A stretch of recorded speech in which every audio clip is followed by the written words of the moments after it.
গাজার যুদ্ধবিরতি চুক্তির অনুমোদনে ইসরায়েল দেরি করলেও যুক্তরাষ্ট্র জানিয়েছে রবিবার থেকেই যুদ্ধবিরতি হবে, তবে গাজায় ইসরায়েলের বিমান হামলা অব্যাহত রয়েছে। ফিলিস্তিনি কর্তৃপক্ষ জানিয়েছে বৃহস্পতিবার গাজার ভূখণ্ডে ইসরায়েলের বিমান হামলায় অন্তত ৮৬ জন নিহত হয়েছেন। ইসরায়েলের মন্ত্রিসভার বৈঠকে চুক্তি অনুমোদন করার কথা ছিল। নেতানিয়াহু জানিয়েছে হামাস এখনও কিছু ছাড় চায়, তাই চুক্তির অনুমোদন করেননি ইসরায়েলের মন্ত্রিসভা।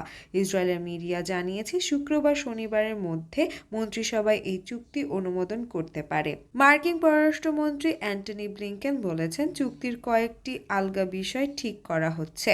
রবিবার গাজার যুদ্ধবিরতি শুরুর ব্যাপারে তিনি আত্মবিশ্বাসী।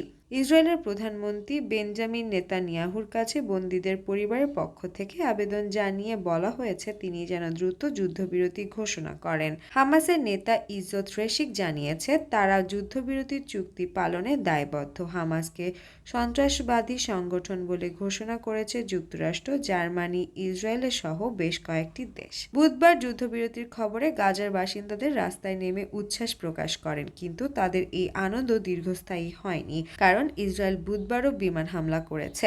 ইসরায়েল এখনো পর্যন্ত সরকারিভাবে যুদ্ধবিরতি ঘোষণা করেনি, তাদের মন্ত্রিসভা ও সরকার চুক্তি অনুমোদন করেনি।